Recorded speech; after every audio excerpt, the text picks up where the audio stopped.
The ornament of the world, Moorish Cordoba. The Moors assumed control over Spain in 711 after the Battle of Guadalete, led by General Tariq ibn Ziyad. Started from the south of Spain, the Moors went as far north as southern France in the Pyrenees. In the year 756, Emir Abdul Rahman I, a member of the Umayyad family, made Cordoba his capital in 756, sparking the legend of the ornament of the world.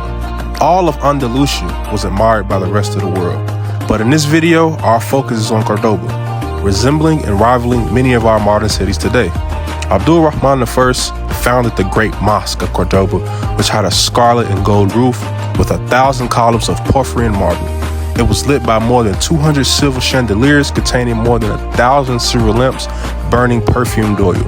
Cordoba grew rapidly under Umayyad rule, and after Abdul Rahman III proclaimed himself Caliph of the West in 929 AD, it became the largest and most cultural city in Europe.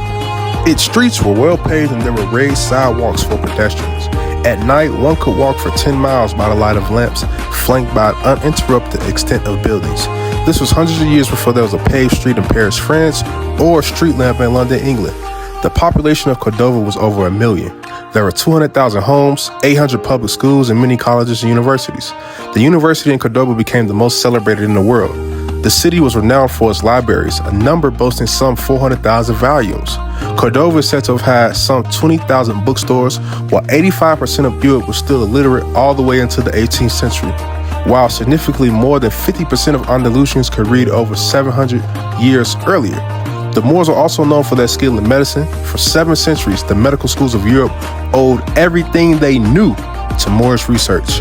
Vivisection as well as dissection of dead bodies was practiced in their anatomical schools, and women as well as men were trained to perform some of the most delicate surgical operations, and they amassed much information in the study of the functions of the human body and cures of its diseases.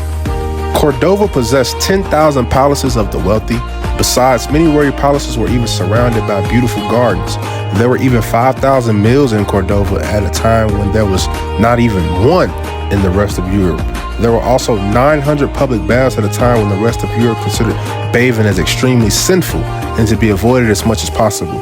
Cordoba was also graced by a system of over 4,000 public markets, 1,600 mosques, 213,077 middle-class homes, 60,300 mansions, and 80,455 shops.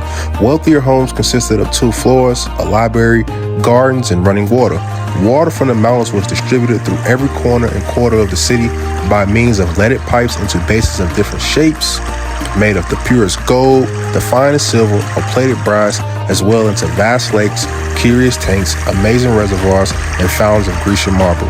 The houses in Cordoba were air-conditioned in summer by ingeniously arranged draughts of fresh air drawn from the garden over beds of flower, chosen for their perfume, and warmed in the winter by hot air conveyed through pipes bedded in the walls.